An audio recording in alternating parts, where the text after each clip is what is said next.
Cartago delenga este. Urbe latericium evenit marmorem reliquit. Vini, vili, vec. Fabro essesuae cenque fortunae. Ceterum, Cencero, Cartaginem, F. delendem.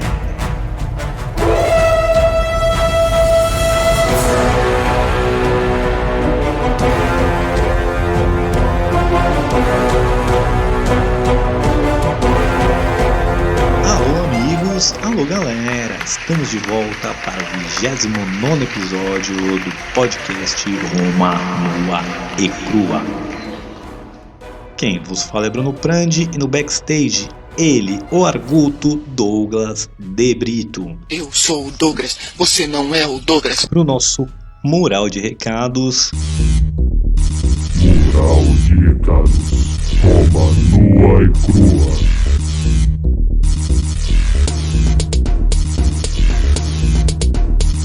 Eu queria aqui reforçar mais uma vez para o pessoal que está ouvindo o podcast, compartilhar, mostrar para os amiguinhos. Se usar uma plataforma que deixa você dar estrelas, deixar um comentário, por favor, faça isso, que nos ajuda bastante, ajuda outros interessados a encontrar o podcast. Por favorzinho. Dito isso, eu também queria deixar mais um recadinho que vieram me perguntando das fontes das guerras púnicas. Então, basicamente, temos duas fontes, vamos chamar assim, romanas ou antigas, que é o Políbio, um historiador grego que tem histórias, que vai contar ali as histórias das guerras púnicas, e também Tito Livio, que não é contemporâneo das guerras púnicas, ele é um historiador romano do século I e escreveu aí acho que mais de 120 livros, muitos se perderam no tempo, mas os das guerras púnicas estão aí para quem quiser, tá? Eu também não uso só fontes primárias, tenho o podcast History of Rome, muito bom, canais do YouTube do History Mart, Kings and Generals, Flashpoint History e outros mais. Beleza, pessoal? Dito isso, vamos recapitular. Então, na semana passada, vimos a estratégia fabiana, onde Roma consegue passar mais de um ano sem nenhuma grande derrota com essa estratégia que é evitar combate. Só bate quem erra. Não. Basicamente é isso. Então, Roma passa um ano ali cercando, mas sem entrar em confronto direto, sem arriscar tudo numa batalha campal, numa guerra de atrito, de vencer ali, desgastando o inimigo pouco a pouco. Apesar da estratégia dar super certo, os romanos estão enfurecidos, porque eles querem é sangue, eles querem a batalha, para eles ficar ali enrolando. É uma estratégia covarde, é uma estratégia que não condiz aos padrões romanos de guerra. Então, vamos entrar no episódio de hoje. Facciamo os nomes ingresso em Bruno Prandi Podcast Roma Nua e Crua. Muito bem, pessoal, estamos no ano 216 a.C. e dois novos cônsules são eleitos. São eles Paulo Emílio, um patrício aristocrata, e Caio Terêncio Varrão, um Fanfarrão! popular, um plebeu. Esse sim fez uma campanha inteira em cima de levantar o maior exército que Roma já viu, para sim desafiar Aníbal no campo de batalha e massacrar o exército cartaginês, mostrar para ele do que os romanos são feitos. E essa plataforma, claro, tinha muito apoio popular. Varrão vai ser eleito e ele vai, junto com o seu companheiro Paulo Emílio, atrás de recrutar o maior exército que Roma já viu. Como Roma estava, como eu posso dizer, poucos soldados para oferecer, esse recrutamento vai ter que ser mais maleável. Porque, de novo, para quem já vem acompanhando a gente já sabe isso. Quem não acompanhou, fica a dica de ver os episódios anteriores. Tem um que fala só sobre o exército exército romano.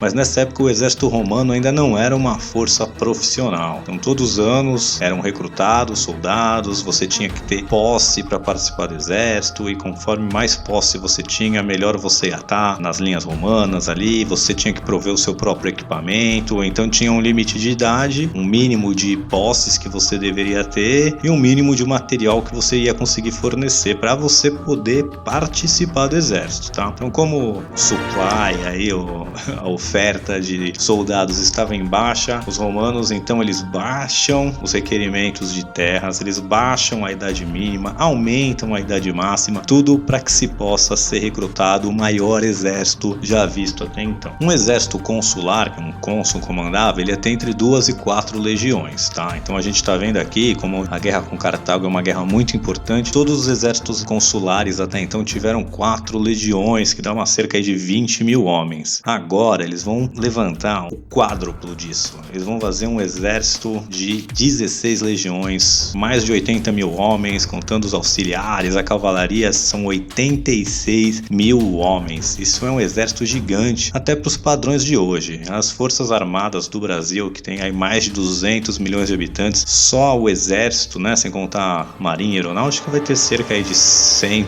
e poucos mil soldados. Então dá uma ideia da dimensão. Isso não é espalhado por todo o território romano, sim, só para essa batalha, porque ainda haviam outros contingentes romanos na Sicília, na Sardenha, na Espanha, ali na Magna Grécia. Então esse contingente de 80 mil soldados era só para ir desafiar o Aníbal. Então uma força realmente impressionante. Já que eu mencionei aqui outros teatros, outros lugares que ainda tem tropas romanas, vou dar uma passadinha pela Espanha.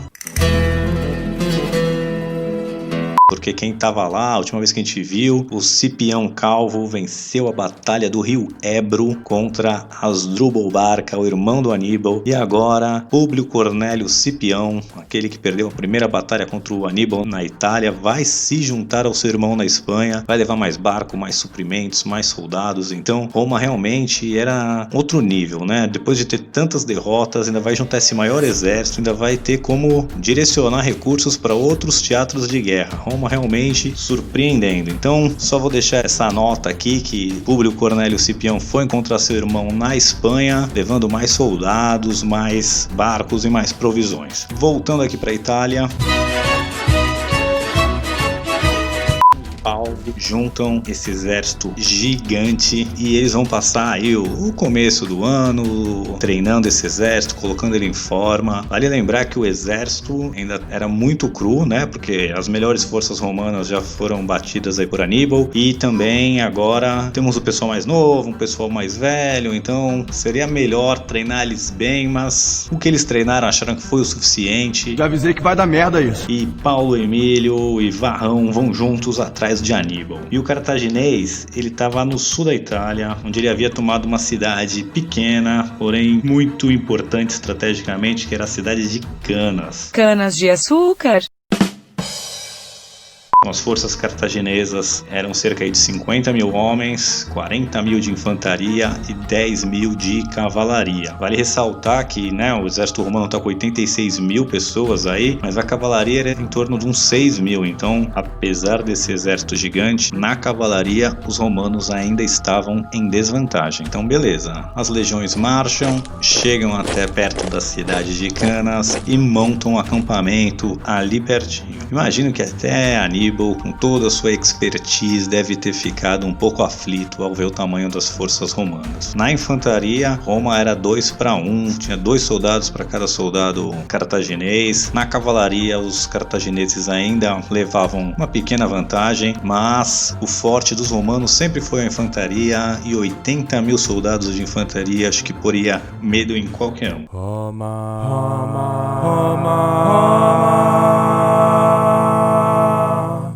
Roma, nua e crua. Então temos os 2 cônsules, Paulo Emílio, o Varrão, e eles tinham approaches diferentes para o que fazer. Então o Varrão já queria ir direto pro Paulo, não aguardar nada e partir para a briga. O Paulo Emílio, aristocrata, nobre, era um pouco mais cauteloso, queria esperar uma oportunidade ideal, queria ficar com o seu acampamento ali no morro, porque assim neutralizaria a cavalaria cartaginesa, mas Isso é o que a história nos conta e o que a gente sabe é que os patrícios que bancavam os historiadores, então sempre quando tiver um patrício e um plebeu, isso é praxe na história romana, a gente não sabe se é verdade, mas eles sempre vão jogar a bola do plebeu para baixo e do patrício para cima. É que o de cima sobe e o de baixo desce. E aqui é o caso. Então, o Varrão, ele é retratado como um cara foito, que quer logo glória, que quer logo acabar com tudo, e o Paulo Emílio, um cara mais contido, que quer esperar o momento certo. E como já vimos, quando há dois comandantes, né, havia dois jeitos de alternar comando. Ou dividiam-se as tropas, e cada um tem controle total sobre as suas tropas, ou se as tropas estiverem todas juntas, alternam-se os dias de comando. Então, num dia o comandante é o Varrão, no outro dia é o Paulo Emílio, e assim por diante. Como os romanos não queriam dividir suas tropas, porque a força estava na sua superioridade numérica, ficou acordado de cada dia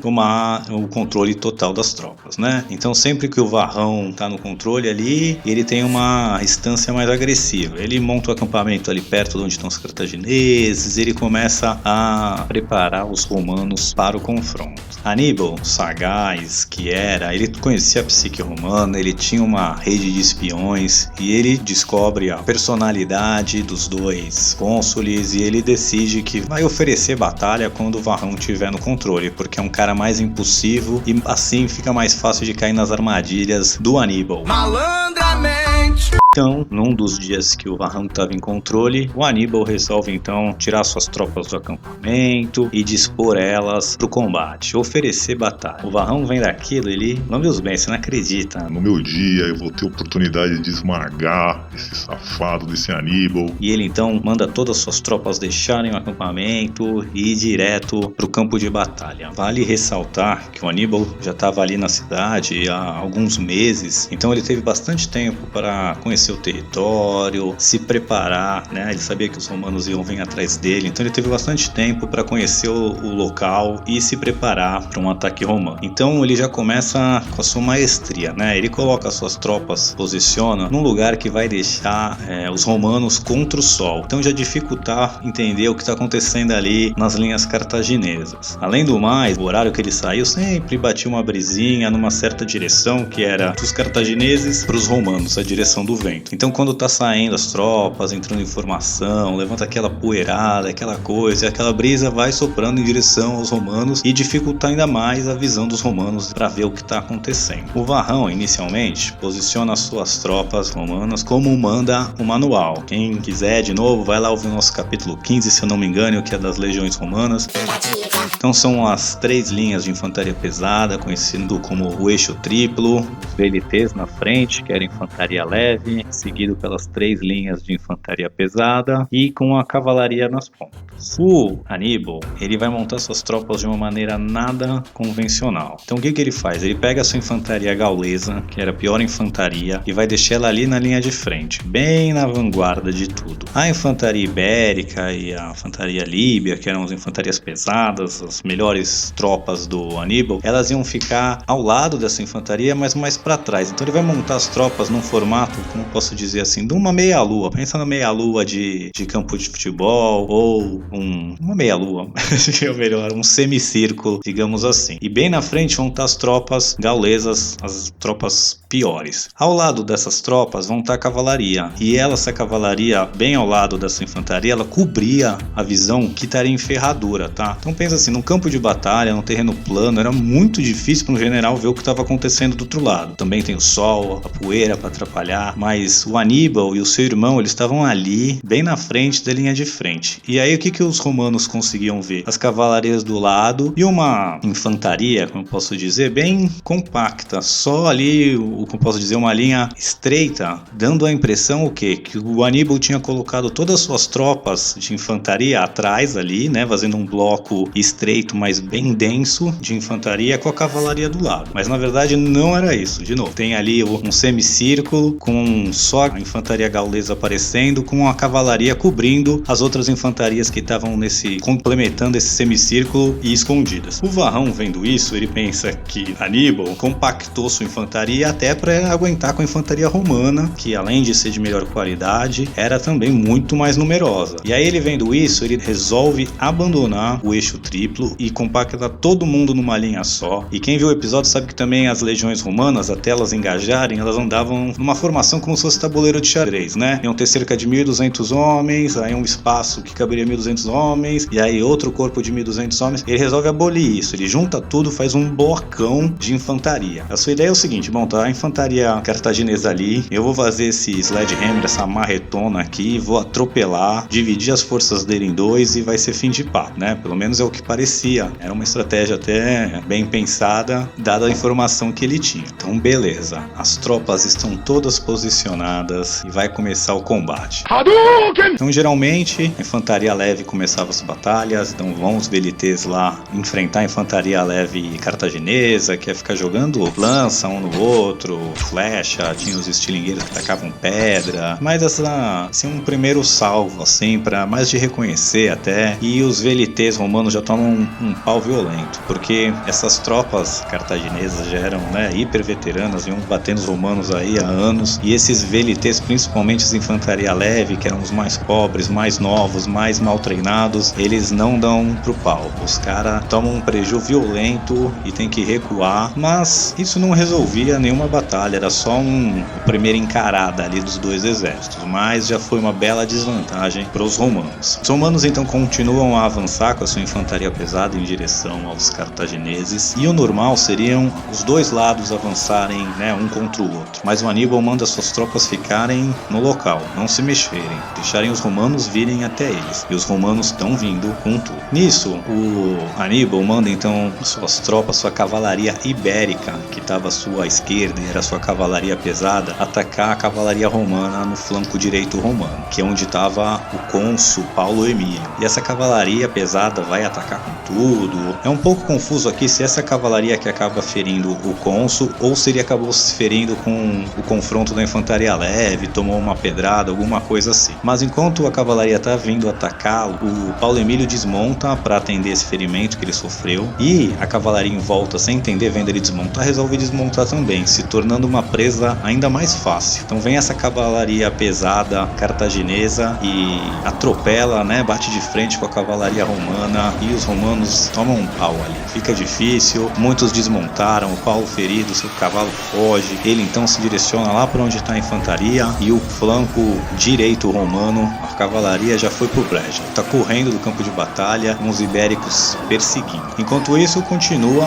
a infantaria avançando, e o Aníbal manda então sua cavalaria numídia, que era uma cavalaria mais leve, que estava à sua direita, atacar a cavalaria no flanco esquerdo romano, onde estava o outro cônsul, o Varrão. Quando a cavalaria numídia ataca, o Varrão e os seus cavaleiros, ali a cavalaria romana do lado esquerdo, consegue segurar esse ataque, e as cavalarias ficam ali no embate. Nisso, as infantarias se chocam. Só que ao invés do Aníbal ali, eles chocam, a infantaria romana se choca ali com as primeiras tropas gaulesas, né, onde estava o Aníbal e o seu irmão, e ao invés de eles irem pro pau, o que eles fazem, o Aníbal vai recuando gradualmente, coordenadamente, muito disciplinado, muito coordenado, vai recuando e dando mais terreno para os romanos. E aí os romanos parece que estão vencendo, porque era assim que você vencia a infantaria, você empurra os outros até quebrar, então parecia que estava dando tudo certo, mas aquilo era realmente o plano do Aníbal, que estava ali na linha de frente. Então os romanos, a infantaria vai avançando, e os romanos vão cada vez entrando mais, empurrando mais para trás o Aníbal com as tropas gaulesas. Então imagina você, um soldado romano que está ali numa fila de, sei lá, 100 pessoas, 70 pessoas, porque realmente você ficava numa fila desse tamanho, até vezes até mais, 100 pessoas, dado o tamanho do exército, você tá ali na 100ª posição, você nem tá vendo absolutamente nada do que tá acontecendo. Tem um monte de poeira, o sol na tua cara, aquele barulho infernal de batalha, e daqui a pouco você vê o pessoal da sua frente andando, você anda mais um pouquinho, e vai parecendo que vocês estão ganhando. E isso vai acontecendo na infantaria. Voltando ali pro flanco esquerdo romano, que tava ali engajado com a cavalaria numídia, e tá naquele empate técnico ali, os romanos segurando, quando os romanos começam a ouvir um barulho de cavalaria atrás. E o que estava acontecendo? A cavalaria ibérica, que tinha derrotada a cavalaria romana ali do outro lado, eles puseram a cavalaria romana para correr daquele lado e agora estavam voltando e sanduícham a cavalaria romana entre essa cavalaria ibérica e a cavalaria numídia. Aí, amigão, acabou para eles. O Varrão mete o pé, vai embora, foge do campo de batalha, que para ele já acabou. E, na verdade, para toda a cavalaria romana acabou. E não só isso, né? A liderança que ficaria ali, os dois cônsules que fariam na cavalaria ali comandando o exército também, um já teve que desmontar, tá ali no meio da batalha, não consegue comandar no meio do barulho infernal. Ele até tem comando, mas quem ouve ele ali são 15 pessoas em volta com muita sorte, né? A chance de coordenar da cavalaria com trombeta, com bandeira, como eles fariam, já era. Então esse mar de gente já tá, posso dizer, sem liderança e sem cavalaria. Mas a guerra ia ser decidida na infantaria e continua aquele empurra-empurra e os romanos ganhando posição e parecendo que tá tudo bem até não estar. Porque chega uma hora, os cartagineses, em vez de cederem esse espaço, eles realmente param e mantêm a posição e seguram os romanos. E o que aconteceu, vocês me perguntam, meus amiguinhos?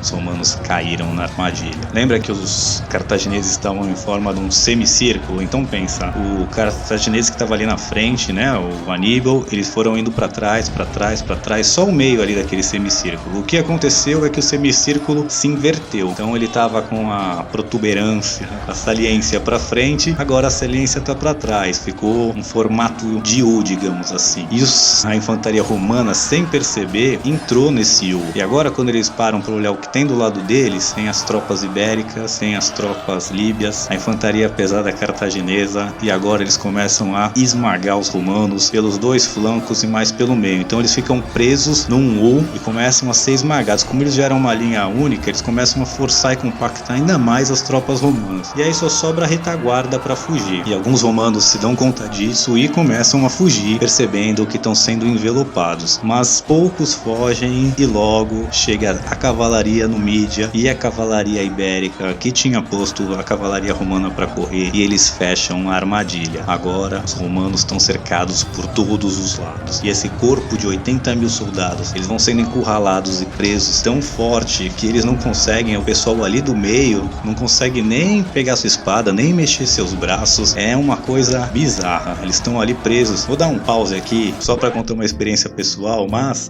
quando eu era no começo dos anos 2000, eu fui num show de heavy metal do Angra. Tava tão lotado, naquela época não teve o desastre de Santa Maria para ter nenhum tipo de lei em relação a isso. O pessoal colocava quantas pessoas quisessem entrar nessas casas de show, e era tanta gente que sinceramente a gente ia pular para cantar, você ficava preso no meio da galera com o teu pezinho ali no ar. E é mais ou menos isso que aconteceu com os romanos. Eles, só as primeiras linhas da frente conseguiam lutar e as outras todas estavam tão esmagadas que não conseguiam fazer nada. E aí, meu amigo, realmente começa a maior matança da história, porque os romanos, que eu falei, não tem onde lutar. Pensa você ali no meio, um cara ou jovem ou de mais idade, que você só tá ouvindo um monte de grito, de um monte de língua, gente morrendo, sangue pra todo lado, fezes, suor, aquele pandemônio, trombeta, cavalo, aquele barulheira toda, e você sabe que, primeiro, não consegue se mexer, tá ali sufocando, que mal consegue respirar, e tudo que você consegue ouvir é grito de dor, é gente morrendo, é sangue espirrando, sabendo que tá chegando a tua hora. Você imagina a psique de quem já tava ali naquele meio, era realmente, virou um inferno na terra. E a destruição vai ser tão grande que desse exército de 70 mil, cerca de 55 a 70 mil vão morrer ali no campo de batalha, numa questão de horas. Você imagina que 70 mil pessoas morrendo no furo, né? Porque ou você tem que tomar uma espadada, uma lançada, alguma coisa ali que te fure, que te corte pra você então morrer. Não é só pra ter uma ideia da dimensão. Não sei se alguém já viu o Resgate do Soldado Ryan, um ótimo filme, mas retrata ali o dia D, né? Quando os aliados vão invadir o norte da França pra tomar dos nazistas. Aí tu pensa, tem navio de guerra, tem bombardeiro, tem artilharia pesada, tem tanque de guerra, tem metralhadora, tem lança-chamas, tem granada, tem pistola automática, rifle de assalto. E sabe quantas pessoas morreram no dia D? 19 mil ao todo. 19 mil baixas, né? Entre feridos, capturados, mortos, cerca de 6 mil. E isso foi uma operação que correu numa extensão geográfica muito maior, foram várias praias, como eu disse, exércitos modernos com arma de fogo moderna, exércitos mecanizados, 6 mil mortes, enquanto ali num espaço de, sei lá, 6, 10 quilômetros quadrados no máximo, 70 mil vão estar estar mortos. Para ter uma matança assim tão grande, em tão pouco tempo, em tão pouco espaço, eu posso aqui estar falando besteira, mas eu acho que vai ser só a bomba de Hiroshima, que estima-se, né, na explosão, tenha matado cerca ali de 70 mil pessoas também. Mas morreram depois por causa da radiação, queimaduras, ferimentos, falta de água, falta de comida, etc. Mas na hora da explosão, cerca aí de 70 mil pessoas morreram. Então o cara matou tanta gente, tão pouco espaço de tempo, que precisa de uma bomba atômica para chegar nele. E bomba atômica matou 99% de civis, né? O cara foi na espadinha contra os caras de espada, assim, armas no mesmo nível. Então, olha o tamanho dessa catástrofe romana. Apesar dessa carnificina toda, tirando o sangue, as mortes, o sofrimento, isso é o que a gente pode chamar de uma obra de arte militar, porque um exército menor conseguiu envelopar e aniquilar um exército maior. A gente já viu outras vitórias de exército menor contra exército maior, mas nunca um exército menor completamente cercar e aniquilar esse exército. E a matança foi tão grande porque o exército romano era tão grande que o Aníbal não tinha como sustentar os prisioneiros. Então, se ele pegasse os prisioneiros, ele não ia ter chance de alimentar e transportar, ia ser muito trabalho. Por isso que ele teve que sair matando geral. Então, essa batalha de Canas aí, para qualquer pessoa que vai estudar em escola militar, vai ter ser um oficial do exército, com certeza eles vão abordar e estudar a Batalha de Canas, que é um marco da história militar. E só para ter uma ideia, não foi só 80 mil soldados, né, 70 mil ali que morreram, 2 legiões vão conseguir escapar, cerca de 10 mil soldados, mais alguns milhares de cavalaria que vão conseguir fugir. O Varrão, o cônsul que quis a guerra, que ofereceu a batalha, ele vai fugir, enquanto o Paulo Emílio, que era o que queria postergar, deixar